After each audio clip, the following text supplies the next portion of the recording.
Hi everyone, in this video I will show how I made the MAC blouse. This is my new sewing pattern and I hope you like it. The blouse has a box fit with a placket open and you can choose between short or long sleeves.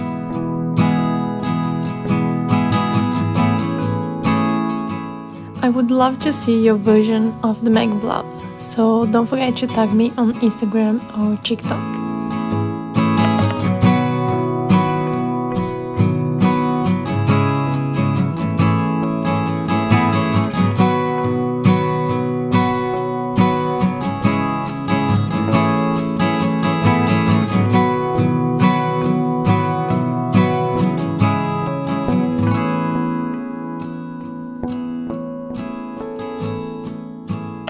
Don't forget to pre-wash and iron your fabric before cutting it.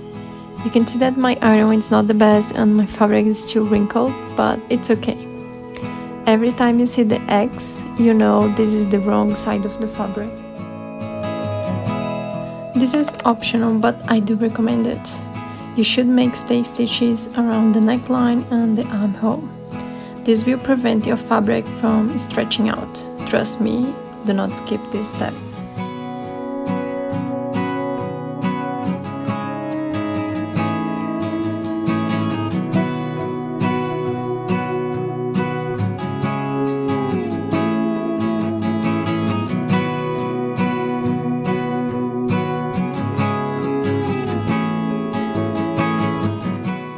After you finish the stay stitches, you can place the pieces on top of the paper pattern to ensure nothing is stretched.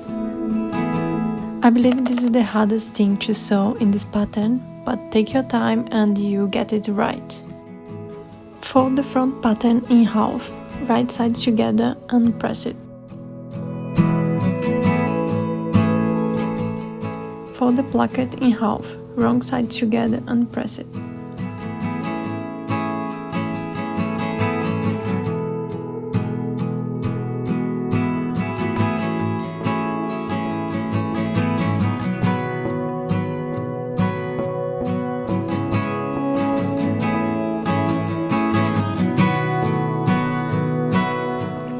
Grab the front piece and place the placket on top. Align the neckline to the top edge of the placket. I'm placing a ruler in the middle of the front piece, so when I pin, I will grab only one side of the front.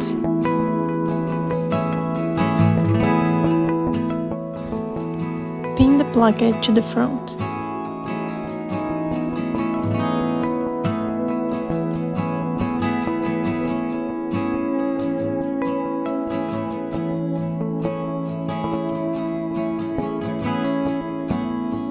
Unfold the front piece and pin the other side of the placket to the front. Make sure this long piece of the placket is on the right side. To start sewing the placket to the front, you need to draw some lines. You can use a ruler to draw the middle line and two other lines 1 centimeter away from the middle line.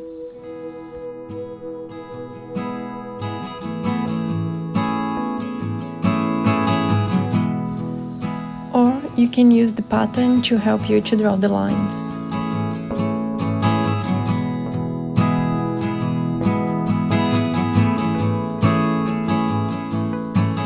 Place the pattern on top of the placket and make sure the pattern is in the right place.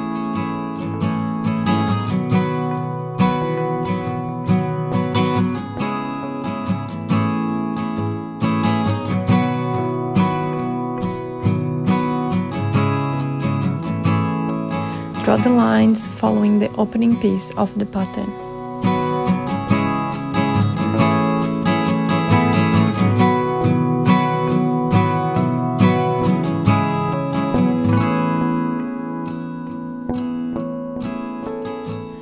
Sew the placket following the lines using a straight stitch.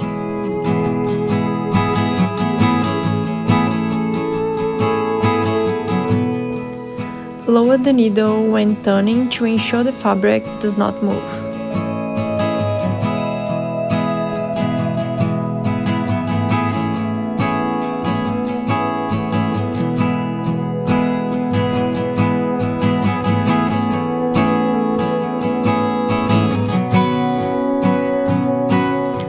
forget to follow the pattern piece and draw these 2 lines 1 centimeter before the end of the placket. Follow the middle line and cut the fabric.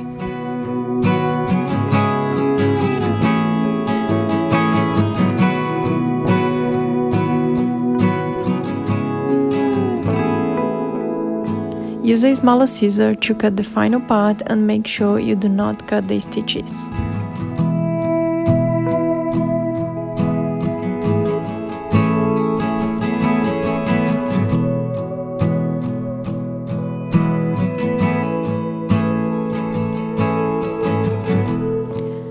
Fold the edges of the placket 1 centimeter to the wrong side and press it.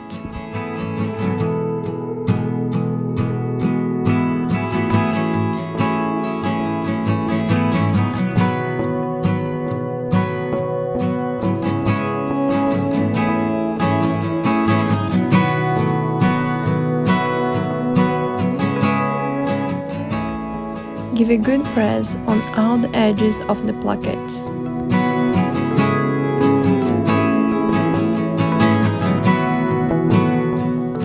Turn the placket to the right side of the front.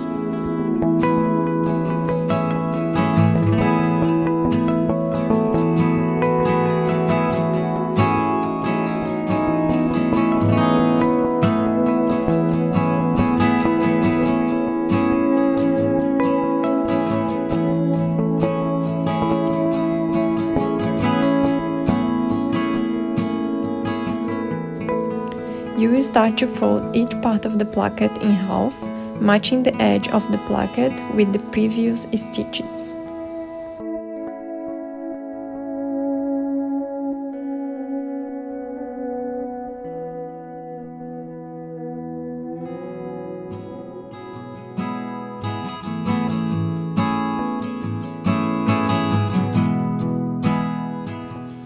Do the same to the other side of the placket.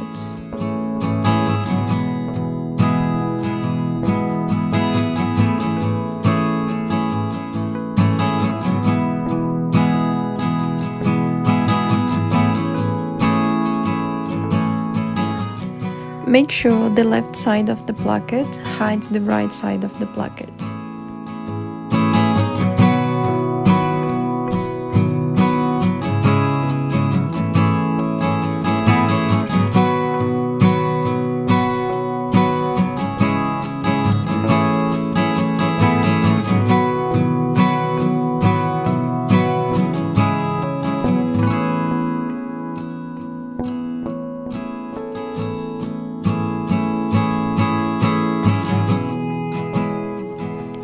You have 2 options for the placket. You can fold it straight and have a square finish,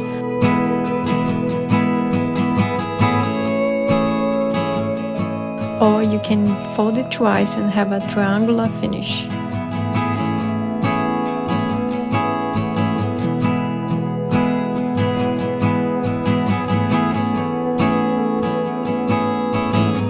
Sew the right side of the placket first.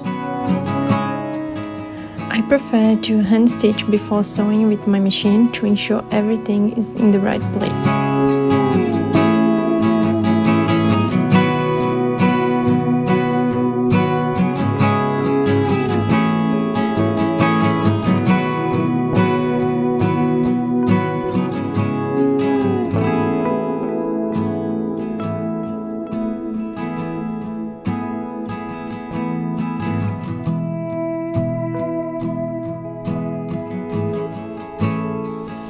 Top stitch in the placket close to the edge.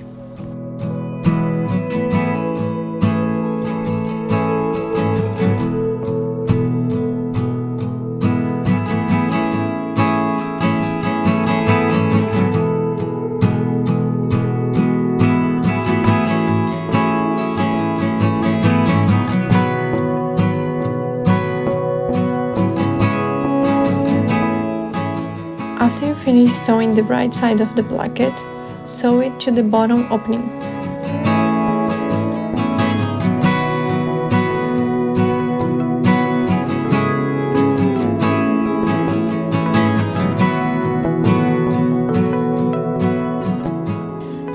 the hand stitch.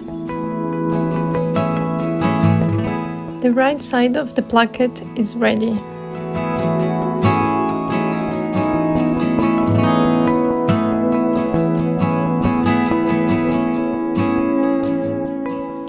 Now let's do the left side of the placket.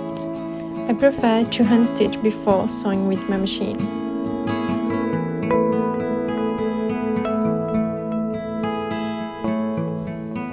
Stop the hand stitch before the end of the front opening.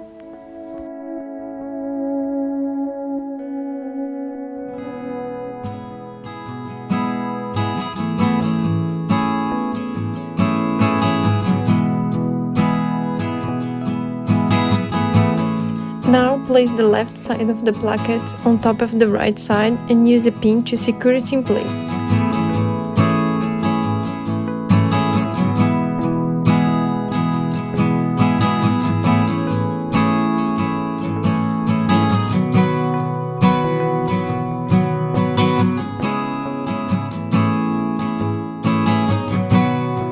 You should continue with the hand stitch, but now sew all the layers together.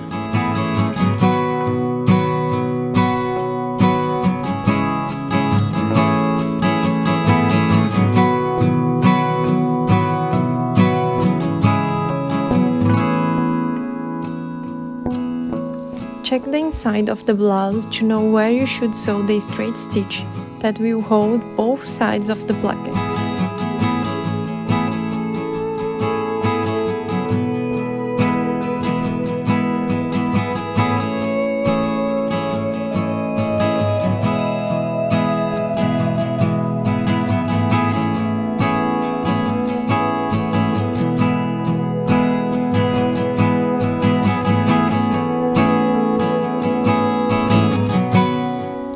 Sew the left side of the placket into the 3 cm mark.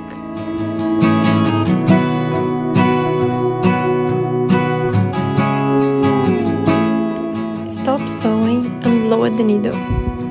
Lift the presser foot and place the right side of the placket under the left side. Put the presser foot down and keep sewing, but now sew all the layers of the fabric together.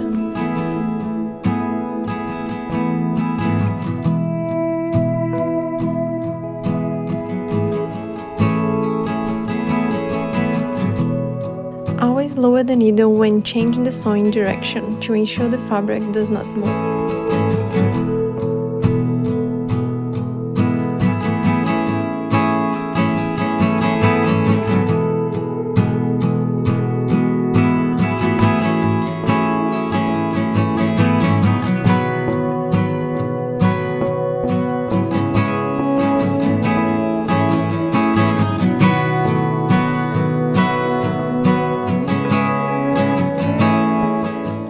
The placket is ready. I recommend ironing the placket after you finish it. Unpick the hand stitch.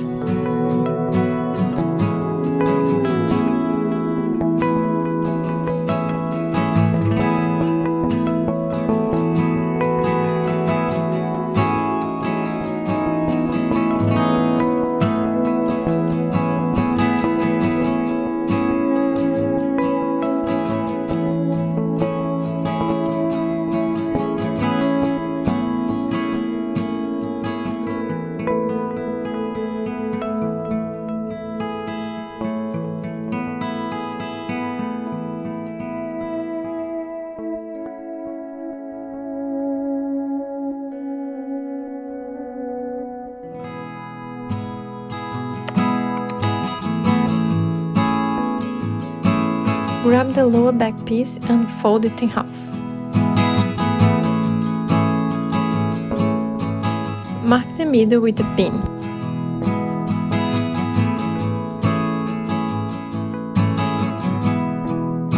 Sew it with a longer stitch to create the gathered look. Don't backstitch the edges and leave a long thread tail at the end so you can change the gathering as you wish.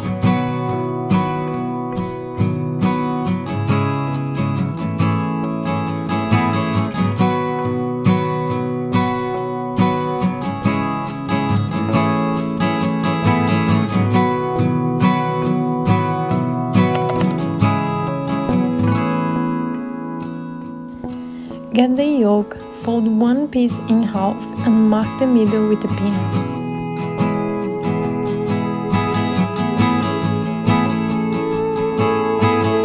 Place the yoke close to the lower back and check if the gathering matches the yoke.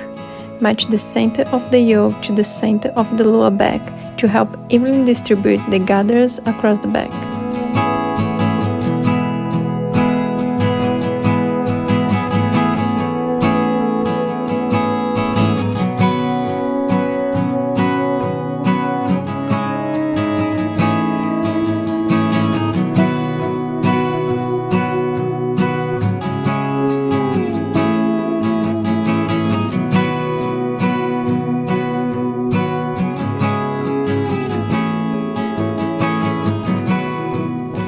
Place the yoke on top of the lower back and pin.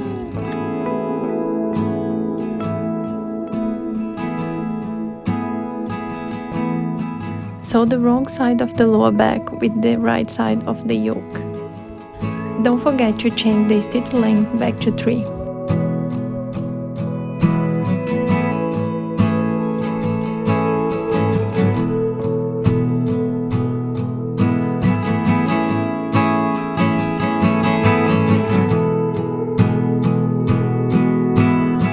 Flip the back and place the right side of the lower back facing up. Pin the other piece of the yoke to the lower back.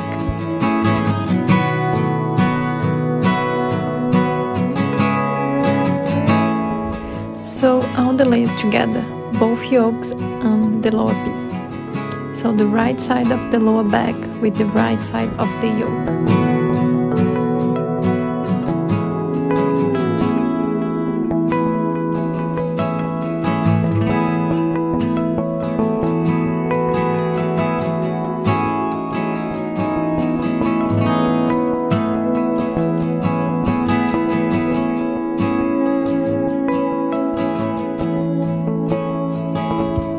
Press both sides of the yoke.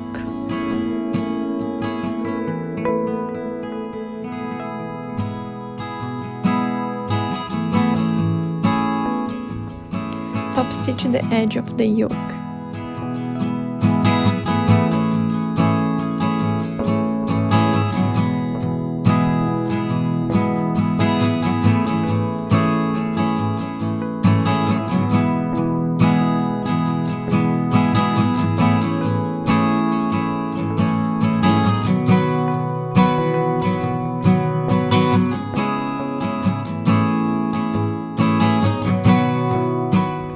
Place the front on top of the back, right side of the back with the right side of the front.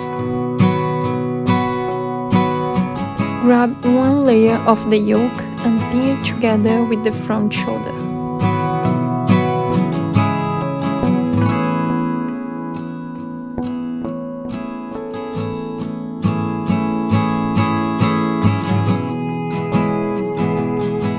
Sew the shoulders.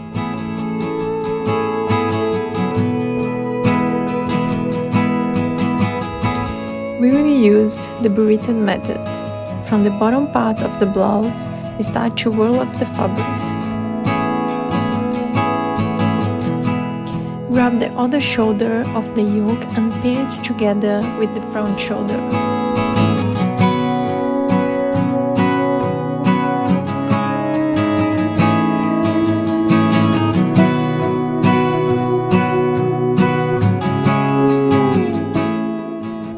Sew all the layers.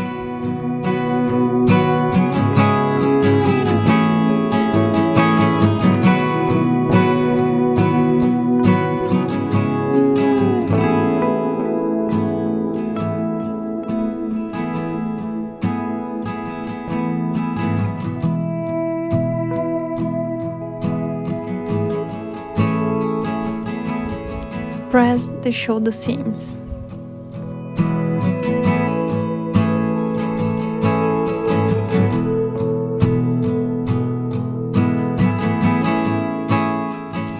Top stitch the shoulders.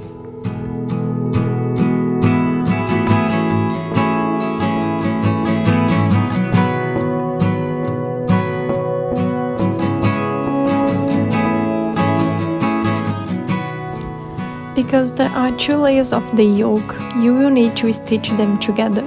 This step will help you when sewing the bias binding and the sleeves.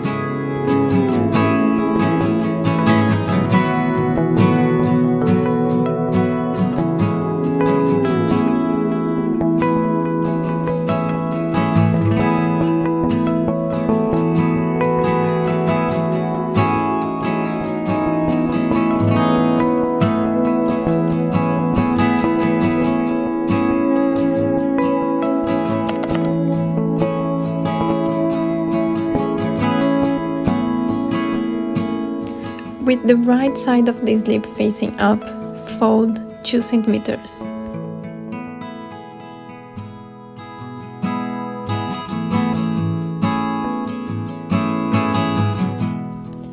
Fold again 2 centimeters.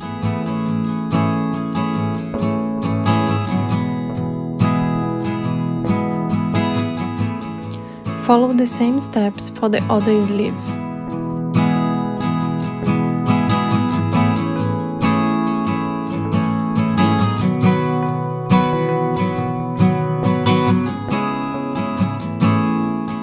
I like to check that the sides of the sleeves are the same.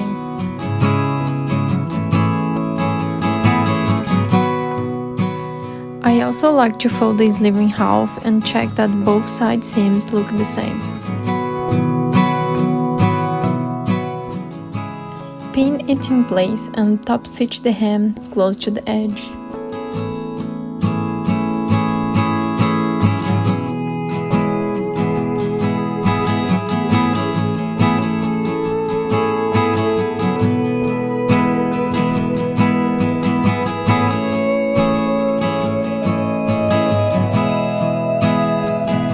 Don't forget to mark on the sleeve where the back is. Check the pattern for more info. This notch does not match with anything. It's just a reference to know what side is the back. I like to do an extra step when I'm sewing sleeves, but it's optional. Fold the sleeve in half and pin the same point of the back on the front of the sleeve. Make sure you make different marks so you know which one is the back.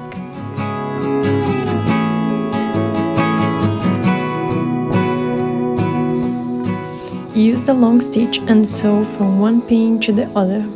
I like to add a little bit of gathering to the top of the sleeve for a better fit. Don't backstitch at the end or the beginning of the stitch. You should not gather too much the sleeve. This stitch will just help the sleeve fit better into the armhole.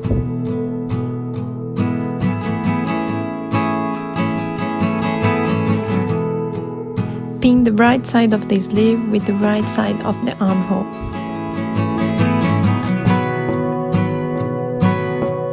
Sew the sleeve using a straight stitch.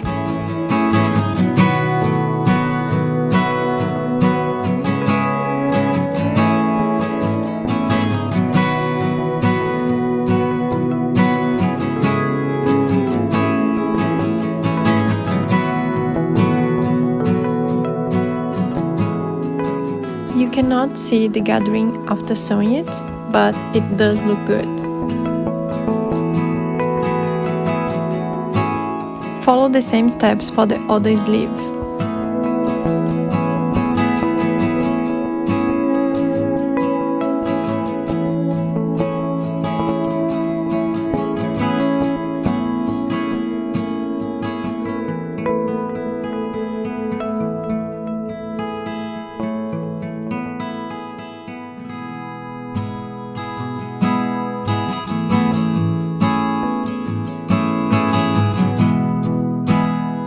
After the straight stitch, you need to add finishing to the armhole seams. I'm using an overlocker, but you can use a zigzag stitch. This will prevent the fabric from fraying and your blouse will last longer. Turn the blouse inside out and pin the side seams together.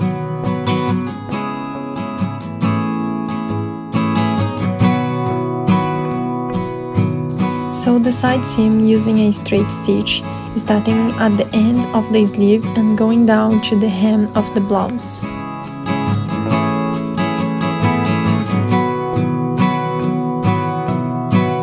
I like to place the armhole seams down towards the body. After the straight stitch, you need to add finishing to the side seams. I'm using an overlocker, but you can use a zigzag stitch.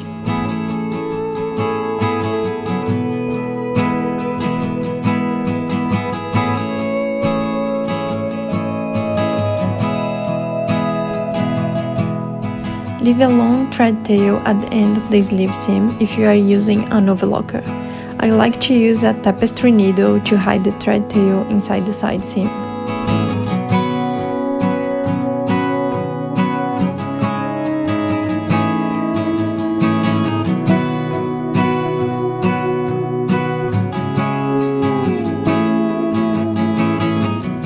For the perfect finishing, I recommend battacking the edges of the sleeves.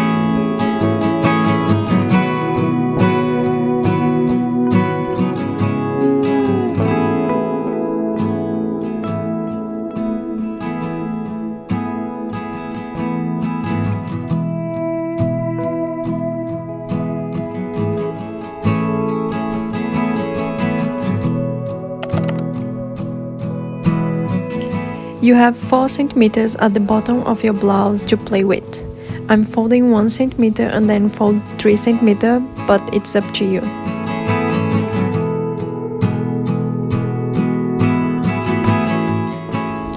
I like to place the side seams towards the back.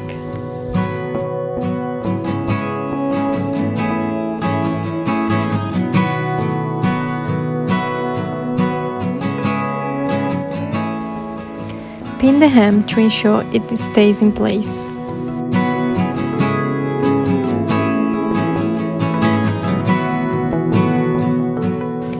Top stitch the hem from the inside of the blouse.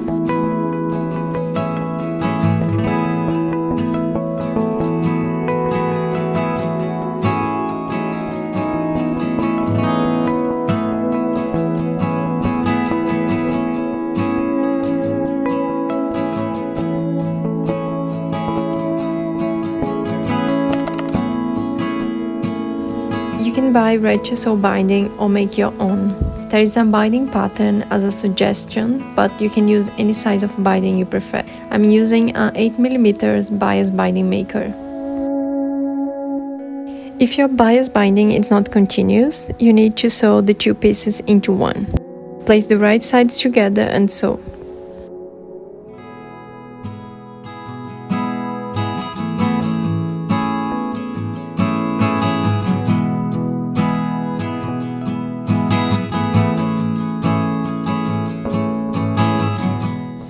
Press the seam open.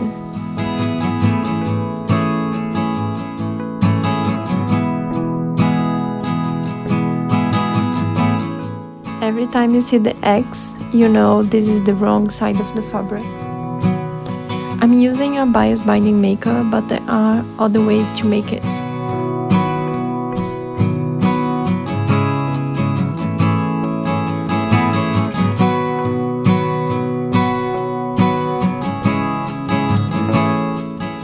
Once you finish the first stage, fold the bias binding in half and press it again.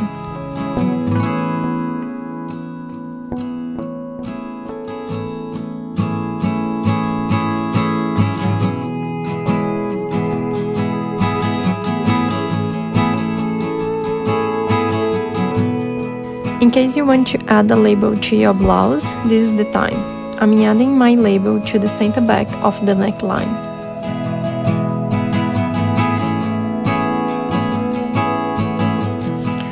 Find the middle of the bias binding and match it with the center back of the neckline.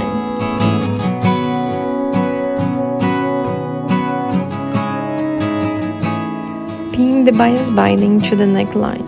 You will sew the right side of the bias binding to the inside of the blouse. Sew the bias binding to the neckline following the folding mark.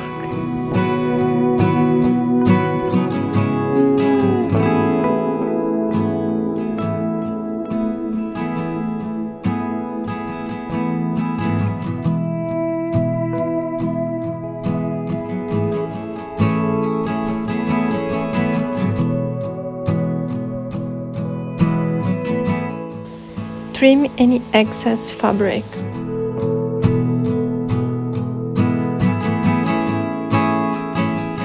Fold the bias binding to the right side of the blouse and pin it. I recommend hand stitching the bias binding around the neckline.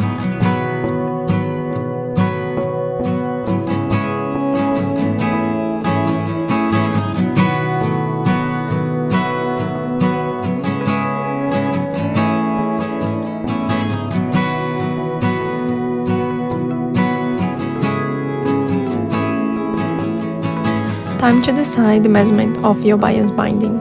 You can try on the blouse and see how long you want it.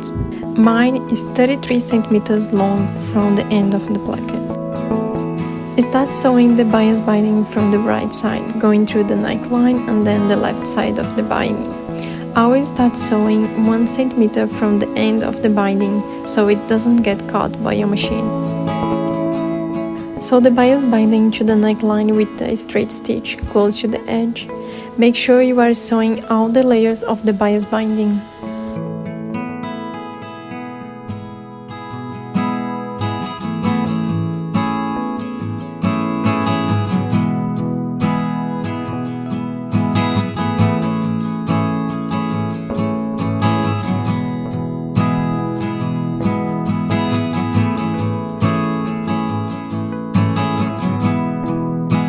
Unpick the hand stitch.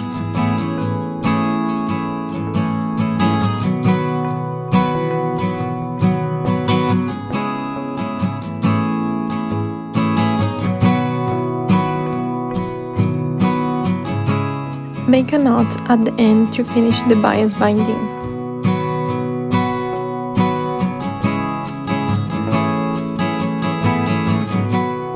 The Meg blouse is ready. I'm so happy to share this project with you and I hope you like it. Thank you so much for watching this video and supporting my work.